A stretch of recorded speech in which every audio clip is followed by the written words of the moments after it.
Hi friends, welcome to Spicy Hand. நம்ம இந்த வீடியோவில் என்ன பார்க்க போகிறோம் அப்படின்னு பார்த்தீங்கன்னா ஒரு சூப்பரான ஒரு vlog. கண்டிப்பாக இந்த vlog வந்து இன்ட்ரெஸ்டிங்காக இருக்கும். நிறைய பேர் வந்து பார்த்திங்கன்னா மிஸ் பண்ண ஒரு vlog, அவுட்டோர் குக்கிங். ஆக்சுவலாக நீங்கள் மட்டும் மிஸ் பண்ணலைங்க, நானும் ரொம்ப மிஸ் பண்ணேன். ஏன்னா எப்போவுமே நான் வெக்கேஷன் வரேன் அப்படின்னா ரொம்ப ஷார்ட் டைம் தான் வருவேன். நான் வந்து அவுட்டோர் குக்கிங் பண்ணுறதே வந்து ரொம்ப கம்மியாயிடுச்சு. நான் வீடியோ பர்பஸ்ன்னு இல்லை, நார்மலாகவே நாங்கள் வந்து ஞாயிற்றுக்கிழமை அப்படின்னா வெளியில் வச்சு தான் குக் பண்ணுவோம். அந்த விறகடுப்பில் வரக்கூடிய அந்த ஸ்மெல்லோட அந்த கறி சமைக்கும் போது அவ்வளோ நல்லாயிருக்கும்.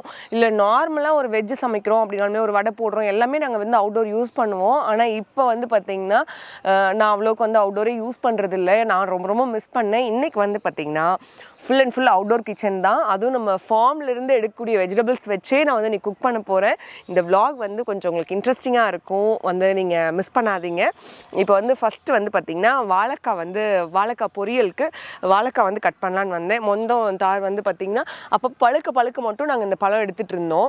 ஏன்னா வீட்லேயுமே கொஞ்சம் பழம்லாம் இருந்ததுங்க, செவ்வாழை தாரில் ஒடிச்சதுனால இருந்தது, அதனால் நாங்கள் கட் பண்ணாமல் இருந்தோம். சரி, இப்போ வந்து பார்த்திங்கன்னா நமக்கு தேவையான வாழைக்காய் மட்டும் கட் பண்ணிக்கலாம். பஜ்ஜி போடுறதுக்கும் நல்லாயிருக்கும், பொரியல் பண்ணுறதுக்கும் நல்லாயிருக்கும். சரி வாங்க, டிலே பண்ண வேண்டாம். இதுக்கப்புறம் கட் பண்ணிக்கிட்டு அதுக்கப்புறம் என்னென்னலாம் நம்ம அறுவடை பண்ணுறோம், என்ன குக் பண்ணுறோம் அப்படின்றது இதுக்கப்புறம் நீங்கள் பார்க்கலாம். போராக்கிமா தள்ளிக்கிட்டே போகாது.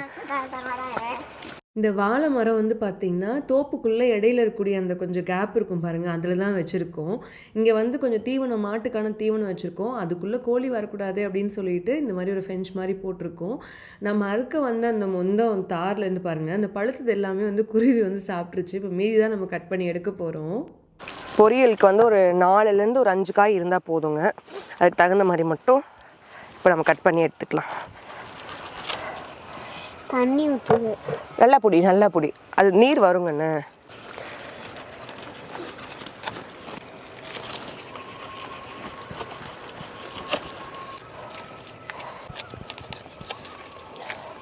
நமக்கு தேவையான வாழைக்காய் வந்து கட் பண்ணியாச்சு. அடுத்தது பொரியலுக்காக வந்து கொஞ்சம் தேங்காய் எடுக்கலாம் அப்படின்னு நாங்கள் தோப்புக்குள்ளே வந்து இறங்கிட்டு இருக்கோம். பொரியலுக்கும் வேணும், அப்புறம் வந்து தேங்காய் பச்சி செய்யலாம் அப்படின்னு நான் சொல்லியிருக்கேன். ஆனால் இன்றைக்கி முடியுமான்றது தெரில, ஆனால் அதுக்கான தேங்காயும் கொஞ்சம் எடுத்துகிட்டு போய்க்கலாம். இன்னைக்கு குக்கிங்க்கு தேவையான தேங்காய் நம்ம எடுத்துக்கலாம். இங்கே பாருங்கள்.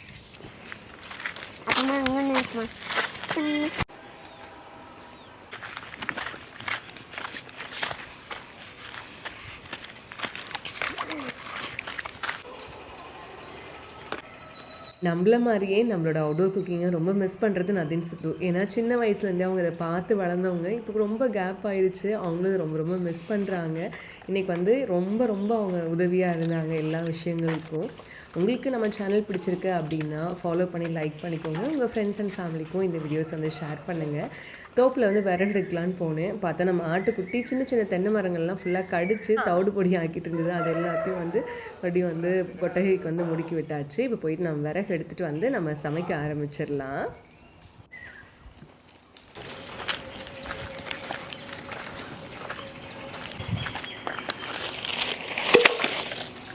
விறகடுப்பில் கொஞ்சம் சுமாராக சமைச்சோம் அப்படின்னா கூட அந்த சமையல் வந்து பயங்கர சூப்பராக ரொம்ப டேஸ்ட்டாக இருக்கும். யாரெல்லாம் அந்த ஃபீல் பண்ணியிருக்கேன்னு சொல்லுங்கள். தோப்புக்குள்ளே வந்து பார்த்திங்கன்னா கண்ணுக்குட்டி ஆடெல்லாம் மேய்ஞ்சிட்ருக்கு. இது வந்து புல் மேய்துலாம் நினைக்காதீங்க. நம்ம என்னென்ன செடியெல்லாம் வேணும்னு வச்சுருக்கோமோ அது எல்லாத்தையும் கடித்து தம்சம் பண்ணிடும். இப்போ வந்து பார்த்திங்கன்னா நம்ம சாப்பாடும் நம்ம வெளியில் விறகடுப்பில் தான் வைக்க போகிறோம். அதுக்கு வந்து ஒலை வைக்கிறதுக்காக நதின் வந்து தண்ணி பிடிச்சிட்ருக்கான். ஏன்னா இப்படி வச்சோம் அப்படின்னா நல்லா சாப்பாடு வந்து நல்லா பஞ்சு மாதிரி இருக்கும். விறகும் தேவையான விறகும் எடுத்துகிட்டு வந்தாச்சு. இப்போ வந்து பார்த்திங்கன்னா ஒலை வச்சுட்டு அதுக்கப்புறம் வந்து தேவையான காய்கறி ஏதாவது இருக்கா அப்படின்னு சொல்லிட்டு நம்ம உள்ளே போய் பார்க்கலாம். நான் வெளியில் இந்த அடுப்பெல்லாம் எடுத்து வைக்க ஆரம்பிச்சதுலேருந்து எங்கள் வீட்டில் வந்து கேட்க ஆரம்பிச்சிட்டாங்க, இன்றைக்கி என்ன சமைக்க போகிறேன்ட்டு. நான்வெஜ்னு நினச்சிட்டாங்க. இல்லை, இன்றைக்கி பியூர்லி வெஜ் அப்படின்னு சொல்லியிருக்கேன். ஆனால் முட்டை மட்டும் இன்றைக்கி கண்டிப்பாக அவிச்சிருவேன், அது மட்டும்தான். அடுத்தது வந்து பார்த்திங்கன்னா சொரக்காய் வந்து அறுக்கலாம் அப்படின்னு வந்திருக்கேன். சொரக்காய் வந்து பார்த்திங்கன்னா இங்கே ஃபுல்லாக கொடி வந்து படர்ந்துருக்கு. இங்கே பாருங்கள், இங்கே ஒரு சூப்பரான ஒரு சொரக்காய் இருக்குது.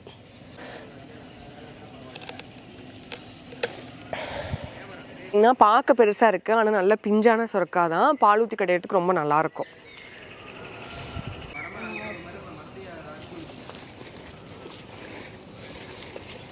இன்னும் ஏதாவது காய் இருக்கான்னு நான் பார்த்துட்ருக்கேன். இன்னும் ஒரு சின்ன காய் இருந்தால் அறுத்துக்கலாம். பிஞ்சு தான் இருக்குங்க. கொஞ்சம் சின்ன சொரக்காவை தான் தேடினேன், ஆனால் கொஞ்சம் பெரிய பெரிய சொரக்காவாக கிடச்சிருச்சு. சரி 1.5 சொரக்கா அளவுக்கு நான் போட்டு பால் கூட்டு மாதிரி வச்சுட்டு ஒரு 1/2 சொரக்கா வந்து நம்ம தோட்டத்தில் வேலை செய்கிற பசங்க சாம்பாருக்கு வந்து காய் கேட்பாங்க, அது கொடுத்துடலாம் அப்படின்ட்டு இருக்கேன். இப்போ ஃபஸ்ட்டு வந்து பார்த்திங்கன்னா சூப்பராக வந்து தண்ணி வந்து கொதிச்சு வந்துருச்சு. இப்போ அரிசி வந்து நம்ம உலையில் போட்டுட்டு அதுக்கப்புறம் நம்ம பொரியலுக்கான காய்கறிலாம் கட் பண்ணுறதுக்குள்ளே நமக்கு சாப்பாடு ரெடி ஆயிரும். அப்புறம் கஞ்சி வடிச்சிட்டு சாப்பாடை தூக்கி ஓரமாக வச்சு அடுத்தது குழம்பு நம்ம தாளித்து விட்டுக்கலாம். இப்போ சாப்பாடு ரெடி ஆகட்டும். இன்றைக்கி நான் வெளியில் வச்சு குக் பண்ண நேரமாக என்னன்னு தெரியல. இப்போ பார்த்திங்கன்னா தோப்பில் வந்து தேங்காய் வெட்டவும் வந்துட்டாங்க. அவங்க வந்தவங்களாம் வந்து அக்கா என்னக்கா சமைக்க போகிறீங்க அப்படின்னு கேட்டாங்க. இல்லைங்க இது மாதிரி சொரக்காய் தான் செய்கிறேன், அப்புறம் வாழைக்காய் பொரியல் பண்ணுறேன் அப்படின்னு சொல்லிட்டு இருந்தேன்.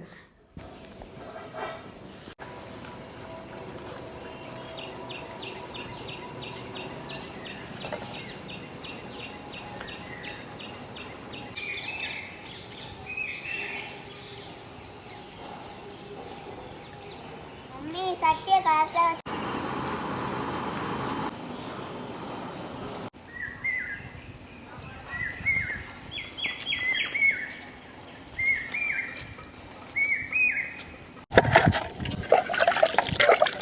வீட்டுக்குள்ளே சமைக்கும் பொழுது நிறையா விஷயத்த மிஸ் பண்ணுற மாதிரி தோணுதுங்க. இது வெளியில் வச்சு சமைக்கும் பொழுது எல்லாத்தையும் நம்ம பார்க்குற மாதிரி இருக்குது. ஒரு குருவியோட சத்தம், கண்ணுக்குட்டி ஓடுறது, ஆட்டுக்குட்டி ஓடி வந்து பார்த்திங்கன்னா இங்கேருந்து ஒரு வாழைக்காலை வந்து பார்த்திங்கன்னா கொஞ்சம் கடிச்சு சாப்பிட்ருச்சு. இந்த மாதிரியான விஷயங்கள் எல்லாம் நம்ம என்ஜாய் பண்ணிகிட்டே வந்து நம்ம சமைக்கலாம். நிறைய பேர் வந்து சொரக்காய் வந்து நம்ம தோலோடு செஞ்சோம்னா வேகுமா அப்படின்லாம் கேட்குறீங்க. ஆக்சுவலாக அந்த கேள்வியே எனக்கு ரொம்ப வித்தியாசமாக இருக்குது. ஏன்னா நம்ம தோலோடவே சமைச்சு பழகிடணுங்க. எல்லாத்தையுமே நம்ம தோல் எடுத்துட்டோம் அப்படின்னா அதில் இருக்கக்கூடிய ஃபைபர் எங்கேருந்து வரும், நமக்கு நார்ச்சத்து எங்கேருந்து கிடைக்கும், உள்ளே இருக்க சதப்பகுதி மட்டும்தான் யூஸ் பண்ணணும்னு கிடையாது. பிஞ்சாக இருந்ததுன்னா நீங்கள் அப்படியே யூஸ் பண்ணுங்கள். இது பாருங்கள் இவ்வளோ பெரிய காய் தான், ஆனால் இன்னுமே விதை வரல. அப்படிங்கும்போது நல்லாவே பிஞ்சு தான். நம்ம இப்படி வைக்கும்போது தெரியும் உங்களுக்கு, இது சீக்கிரமாக வெந்து வந்துடுங்க. இல்லை ரொம்ப முத்தலாக இருக்குது அப்படின்னா நீங்கள் தோல் எடுத்துகிட்டு பண்ணிக்கலாம்.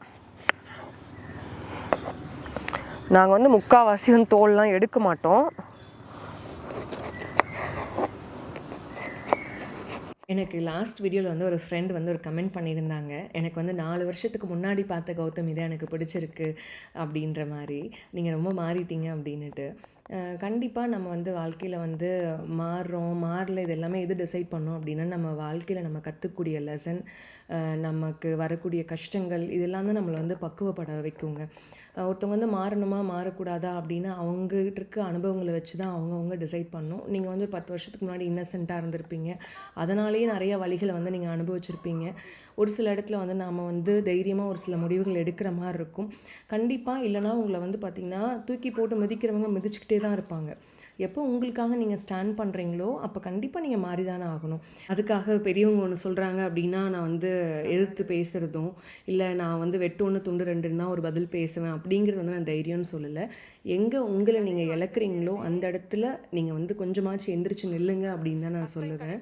அதே மாதிரி ஒருத்தவங்க உன்கிட்ட வந்து எனக்கு இதை உன்னை வந்து பிடிக்கல, நீ இப்படி மாறினா பிடிக்கும்னு சொல்லிட்டே இருப்பாங்க. ஆனால் என்ன ஒரு ஃபைனல் ஒரு விஷயம் அப்படின்னா நீங்கள் என்ன பண்ணாலும் பிடிக்காது அப்படிங்கிறது தான் வந்து நிதர்சனமான உண்மை. அதுவே நான் வந்து வாழ்க்கையில் நிறையா விஷயங்கள் பட்டதுக்கு அப்புறம் தான் தெரிஞ்சுக்கிட்டேன்.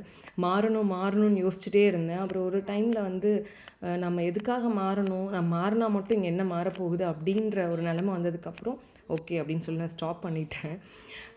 நான் வந்து என்னோடய தோற்றங்கள் இது வேணால் மாறி இருக்கலாம், நான் வந்து அதே பழைய கௌதமி தாங்க.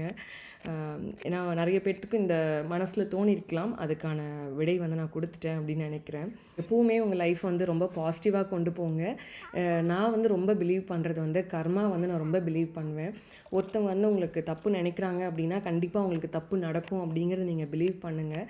ஒருத்தவங்க தப்பு பண்ணுறாங்கன்னு நீங்களும் அதுக்கான சரியாக நம்மளும் இந்த தப்பு பண்ணணும்னு நினச்சி எப்போவுமே பண்ணாதீங்க. தப்புக்கு தப்பு எப்போவுமே சரியாகாது. நீங்கள் சரியாக இருங்க. தப்பு பண்ணுறவங்களுக்கு ஆண்டவன் இல்லை கர்மா வந்து பார்த்திங்கன்னா அதுக்கான பதில் வந்து கண்டிப்பாக கொடுக்கும். நீங்கள் உங்கள் கண்ணு கூட வந்து அதை பார்த்துட்டு தான் வந்து நீங்கள் போவீங்க. அதனால் நீங்கள் உண்மையாக நேர்மையாக வந்து நடந்துக்கோங்க, எல்லாமே சரியாயிடும். யாரெல்லாம் ரொம்ப ஹார்டான டைம்ஸ் ஃபேஸ் பண்ணுறீங்களோ அவங்களுக்காக நான் இந்த விஷயம் சொல்கிறேன். வாழைக்காய் பொரியல் ஒன்று பிடிக்குமாடி? எவ்வளோ பிடிக்கும் பார்க்குறேன் நீ எப்படி சாப்பிட்றேன்ட்டு. தேங்காய் போட்டு செய்யணும். ஓகே. இப்போ பேக் டு குக்கிங் வந்துடலாம். இப்போ வந்து பார்த்திங்கன்னா ஃபைனலாக வந்து வாழைக்காய் வந்து அரிஞ்சு முடிச்சாச்சு. இப்போ வந்து சட்டியில் வந்து வெந்துட்டுருக்கு. சுரக்காவும் பார்த்திங்கன்னா கட் பண்ணி வச்சாச்சு. இப்போ இந்த வேஸ்ட் எல்லாமே எடுத்து மாட்டுக்கு போடலாம் அப்படின்னு சொல்லிட்டு ஒரு தனி பாத்திரத்தில் எடுத்து வச்சுருக்கேன். வடித்த சாதத்தையும் வந்து ஹாட் பேக்கில் மாற்றியாச்சு. இப்போ வந்து பார்த்திங்கன்னா வாழைக்காயும் வெந்து வந்துருச்சு. ஒரு 10 நிமிஷம் டக்குன்னு வெந்துடும். ஒரே ஒரு கொதி வந்ததுன்னா போதும். இப்போ வந்து தனியாக ஒரு வடிக்கு வந்து நான் மாற்றிடுறேன். இப்போ இதே சட்டியை வந்து நான் க்ளீன் பண்ணிவிட்டு நான் சுரக்காய் வந்து வேக வச்சு அது பால் கூட்டு வந்து செஞ்சுக்கலாம். இப்போ வந்து சட்டி வந்து க்ளீன் பண்ணிட்டு அது வந்து ஒரு குழிக்கரண்டி அளவுக்கு நான் எண்ணெய் சேர்த்துருக்கேன். அது கூட வந்து பார்த்திங்கன்னா கடலைப்பருப்பு, கடுகு, கொஞ்சமாக சீரகம், நிறைய பச்சை மிளகாய், கொஞ்சமாக சின்ன வெங்காயம், அப்புறம் அது கூட வந்து கருவேப்பிலை சேர்த்து வதக்கி விட்டு கூட வந்து மஞ்சள் தூள், இந்த பால் கூட்டுக்கு தேவையான அளவு உப்பு சேர்த்துக்கோங்க. அப்புறம் நறுக்குன சுரக்காமல் இது கூட சேர்த்து நீங்கள் பெருசாக தண்ணி விட தேவையில்லைங்க. அப்படி வேணும்னா கொஞ்சமாக தண்ணி சேர்த்துக்கோங்க. ஏன்னா இதுவே நல்லா நீர் காய்கிறதுனால நல்லா தண்ணி விட்டு வரும். ஒரு மூடி போட்டு அது வேகட்டும். நம்ம ஆடெல்லாம் வந்து மேய்ச்சலுக்கு கிளம்பிருச்சு. நம்ம குழம்பு இன்னும் சட்டியில் வந்து கொதிச்சிட்டு இருக்குது. சரி நம்ம சீக்கிரமாக சமைச்சிட்டு சாப்பிட்ணும். இப்போவே வந்து 10 மணி ஆயிடுச்சு. என்னாரண்டா சமையலை முடிப்போம் அப்படிங்கிற மாதிரி இருந்தது. நம்ம சின்ன குட்டி நான் உங்களுக்கு தேங்காய் துருவி தரேன்னு அவர் வந்து தேங்காய் துருவிட்டுருக்காரு. இப்போ தோப்பில் வந்து காய் வெட்டு வந்து போயிட்டுருக்கு. அவங்க வேறு நான் சொன்ன மாதிரி கேட்டுகிட்டே இருந்தாங்க, அக்கா என்னக்கா சமைக்கிறீங்கன்ட்டு. அண்ணா கறி குழம்புலாம் இல்லைங்கண்ணா, சுரக்காய் தான் நான் வந்து பறித்து வச்சிட்ருக்கேன் அப்படின்னு. அவங்களும் பார்த்திங்கன்னா பக்கத்தில் எல்லாமே கஞ்சி கொண்டு வந்து உட்காந்து சாப்பிட்டுட்டு இருந்தாங்க. நாங்களும் வந்து பார்த்திங்கன்னா ஐயோ அவங்க சாப்பிட்றாங்களே நம்மளும் சீக்கிரமாக முடிக்கணுமேன்னு சொல்லி பண்ணிகிட்டு இருந்தோம். இதெல்லாம் ரொம்ப கஷ்டமான வேலைங்க. இப்போ இதுக்கெலாம் ஆளே கிடைக்கிறதில்ல. நிறையா தோப்பில் வந்து பார்த்திங்கன்னா பெரிய பெரிய சல்லை மாதிரி வாங்கி வச்சுட்டாங்க இந்த காயெல்லாம் இழுத்து விடுறதுக்கு. அவங்க வந்து பார்த்திங்கன்னா இங்கேயே ஒரு 3-4 மணி நேரம் கிட்ட அவங்களுக்கு அது வேலை சரியாக இருந்தது. நம்ம சின்ன குட்டி எவ்வளோ தேங்காய் துருவிருக்காருன்னு பாருங்களேன். கடைசி வரைக்கும் என்னை விட்டு 1 இன்ச்சு நகரவே இல்லைங்க. கூடவே இருந்து அந்த சமைச்சு முடிக்கிற வரைக்கும் ஆள் கூடவே இருந்தார். கொஞ்சம் பொரியலுக்கு பத்தாது அப்படிங்கிற மாதிரி இருந்தது. இன்னொரு தேங்காய் வந்து உரிச்சிக்கலாம். இன்றைக்கி வந்து நான் சொன்ன மாதிரி தேங்காய் பர்ஃபி செய்யணும்னு நினச்சேன்.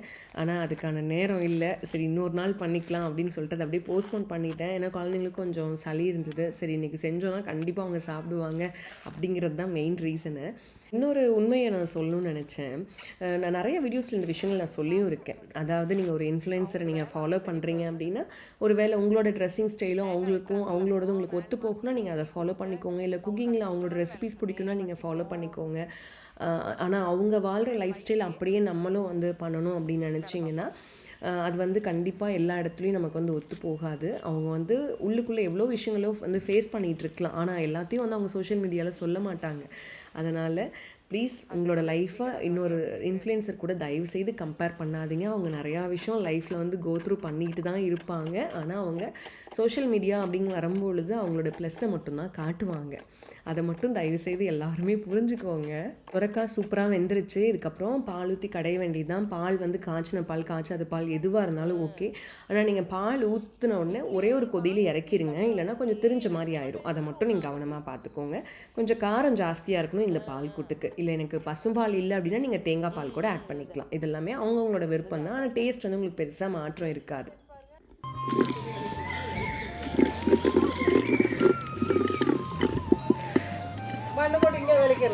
சரிக்கா அப்படிதான் வைங்க.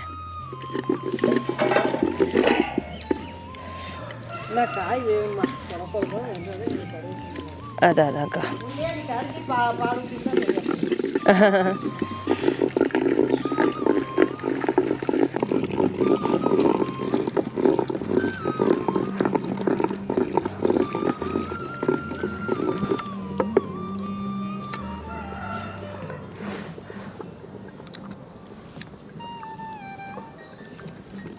நல்லாயிருக்கு.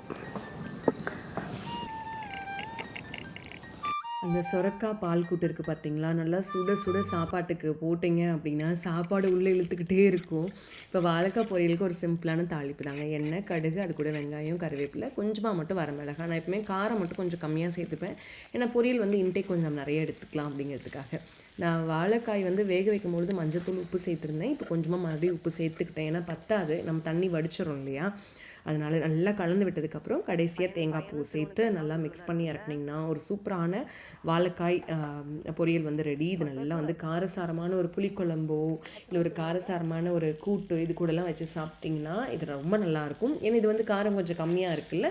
அப்போ வந்து நம்ம நல்ல ஒரு காரசாரமான ஒரு காய்கறி கூட வச்சு ஒரு குழம்போ ஒரு கூட்டோ அது கூட வச்சு சாப்பிட்டிங்கன்னா ரொம்ப நல்லாயிருக்கும். இப்போ பால் கூட்டு வந்து ஒரு பாத்திரத்துக்கு வந்து மாற்றியாச்சு. ஏன்னா சட்டியெல்லாம் வெளியிலே வந்து வாஷ் பண்ணி வச்சுட்டு போகணும் அதுக்காக. அப்புறம் வந்து பொரியலும் பார்த்திங்கன்னா சூப்பராக ரெடி ஆயிடுச்சு. அதையும் தூக்கி மாற்றி வச்சுருவோம்.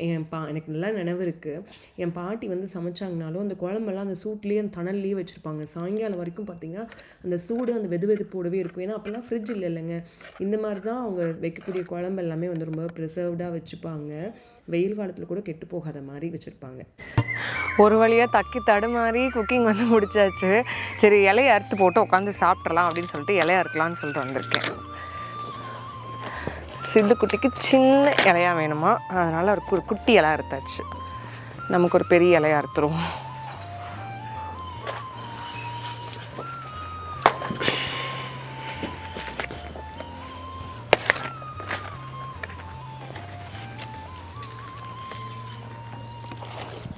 சரி வாங்க, நம்ம செஞ்ச சொரக்காய் கடையல், அதுக்கப்புறம் வந்துட்டு வாழைக்காய் பொரியல். இதுதான் ஆக்சுவலாக நான் வந்து சுண்டைக்காயில் சட்னி வந்து ரொம்ப நல்லாயிருக்கும், அதை அரைக்கணும்னு நினச்சேன். ஆனால் ரொம்ப லேட் ஆயிடுச்சு, எனக்கு ரொம்ப டயர்டும் ஆயிடுச்சு. சரி ஓகே, நான் உங்களுக்கு வந்து இன்னொரு டைம் வந்து நான் குக் பண்ணும்போது நான் காட்டுறேன். அது மட்டும் இல்லாமல் உங்களுக்கு இந்த அவுட்டோர் குக்கிங் வந்து பிடிச்சிருக்கா அப்படின்னு சொல்லுங்கள். ஆக்சுவலி எனக்கு ரொம்ப பிடிச்சிருக்கு. ஆக்சுவலாக நான் வீடியோ எடுத்துகிட்டு அதை சமைக்கிறதுனால கொஞ்சம் அந்த டென்ஷனோடு இருக்கிற மாதிரி இருக்கும். இதுவே இதில் வீடியோவில் எதுவும் எடுக்காமல் நார்மலாக குக் பண்ணுற மாதிரி அப்படியே வந்து சைலண்ட்டாக போகும். ஒரு மாதிரி நல்லா அந்த வைப் வந்து என்ஜாய் பண்ணுற மாதிரியே இருக்கும். இப்போவும் நான் என்ஜாய் பண்ணலன்னு சொல்ல மாட்டேன், நல்லாவே என்ஜாய் பண்ணேன். அப்போவும் வந்து பார்த்திங்கன்னா இன்னும் கொஞ்சம் ஈஸியாக இருக்கும், அவ்வளோதான். சாப்பிட்லாமா? தயிர் எடுத்துட்டியா? தயிர் சித்து வந்து பார்த்திங்கன்னா சின்ன வெங்காயம் உரிக்கிறதுலேருந்து தேங்காய் திருவுறதுலேருந்து எல்லா ஹெல்ப்பும் வந்து பண்ணுச்சு. நதின் குட்டி தான் எனக்கு நிறையா இடத்துல வந்து கிளிப்ஸ் எல்லாமே ஷூட் பண்ணி கொடுத்தது. அப்புறம் போயிட்டு ஃபஸ்ட்டு முறையாக வந்து கடைக்கு போய் பச்சை மிளகாலாம் ஐயா வந்து வாங்கிட்டு வந்தார். அவரும் வந்து எனக்கு பயங்கரமாக ஹெல்ப் பண்ணார். இப்போ என்கிட்ட ஒரு சின்ன கோவம், அதனால் போயிட்டு படுத்திருக்காரு. சாப்பிட வரமாட்டேன் அப்படின்னு சொல்லிட்டு அதுக்கப்புறம் அவனுக்கு ஊட்டி விட்டுக்கலாம் அப்படின்ட்டு இருக்கேன். நான் வீடியோக்காக அப்படின்னு பார்த்து எந்த விஷயமே நான் இந்த வீடியோவில் பண்ணல. நான் பாட்டுக்கு என்ன மனசில் நினச்சனோ அதை அப்படியே பேசிட்டேன். ரொம்ப பேசிட்டேனா அப்படின்றது எனக்கு தெரியல. எடிட் பண்ணும்போது தான் ஐயோ இவ்வளோ பேசியிருக்கமா அப்படின்ற மாதிரி இருந்தது. சப்போஸ் ஏதாவது சஜஷன் இருந்ததுன்னா கண்டிப்பாக இந்த வீடியோவில் நீங்கள் கமெண்ட்டில் சொல்லுங்கள். நான் வந்து வரக்கூடிய வீடியோஸில் நான் மாற்றிக்கிறேன். உங்களுக்கு இந்த மாதிரியான வீடியோஸும் பிடிச்சிருக்கா அப்படின்றதும் சொல்லுங்கள். நான் வீடியோக்காக ரொம்ப டிஃப்ரெண்ட்டாகவும் நான் சமைக்கல. கேஷுவலாக எங்கள் வீட்டில் நாங்கள் எப்படி வந்து சமைப்போமோ அந்த மாதிரி தான் சமைச்சிருக்கோம். இன்றைக்கி வந்து எக்ஸ்ட்ரா வந்து தக்காளி கடையில் நைட்டு வச்சது இருந்தது, அதனால் தக்காளி கடையில் நான் கூட எடுத்துகிட்டு வந்து வச்சுருக்கேன். இப்போ சாப்பாடு, அது கூட வந்து வாழைக்காய் பொரியல், பால் கூட்டு கூட வச்சு சாப்பிட்டேன். நல்லா ஃபுல்லாக சாப்பிட்டேன். நான் சாப்பிடும்போது காலையில் சாப்பாடே 11:30 கிட்ட சாப்பிட்டதுனால நல்ல பசி வேறு, நல்லா ஃபுல்லாக சாப்பிட்டேன். மதியம் கூட நான் சாப்பிடல, நல்ல டயர்டும் கூட. இன்னொரு விஷயம் என்ன அப்படின்னா, நம்ம வாழ்கிற வாழ்க்கை ரொம்ப குட்டி வாழ்க்கைங்க. அந்த வாழ்க்கையில் வந்து இன்னொருத்தவங்களை பற்றி நம்ம பேசி நம்ம வாழ்க்கையை வந்து நம்ம வேஸ்ட் பண்ண வேண்டாம். அதாவது மற்றவங்களுக்கு வந்து நம்ம வாழ்கிற வாழ்க்கை பிரோஜனமாக வாழ்கிறோமோ இல்லையோ, அட்லீஸ்ட் தொந்தரவு இல்லாத ஒரு வாழ்க்கையை நம்ம வாழ்ந்துட்டு போயிடணும். நம்ம நல்லவங்களாக வாழ்வோமே, அதை மீறி ஏதாவது ஒரு கஷ்டம் வந்தது அப்படின்னா நம்ம ஆண்டவன் வந்து நம்மளை ஷேப் பண்ணுறதுக்காகவும், இல்லை அந்த கஷ்டத்தை நம்மளால் தாங்கிக்க முடியும் அப்படின்னு கூட நம்ம ஆண்டவன் நமக்காக கஷ்டத்தை கொடுக்குறானோ அப்படின்னு நம்ம நினச்சிக்கலாம். என்னென்னா கடைசியில் ஒரு கில்ட் இல்லாத ஒரு வாழ்க்கை நம்ம வந்து அந்த எண்டில் யோசித்து பார்க்கும்போது நமக்கு யாருக்கும் நம்ம எந்த கஷ்டமும் நம்ம கொடுக்கலையே அப்படின்ற மாதிரி ஒரு ஃபுல்ஃபில்லான ஒரு லைஃப்பை நம்ம வாழ்ந்துட்டு போகணும். இதுதான் என்னோட தாட்டு. நீங்கள் அக்ரி பண்ணியே ஆகணும்னு நான் எந்த இடத்துலையுமே சொல்லலை. ஹோப் வந்து உங்களுக்கு இந்த வீடியோ பிடிச்சிருக்கும் அப்படின்னு நினைக்கிறேன். வேறு ஒரு இன்ட்ரெஸ்டிங்கான வீடியோவில் நம்ம பார்க்கலாம். தேங்க்ஸ் ஃபார் வாட்சிங். Bye, take care.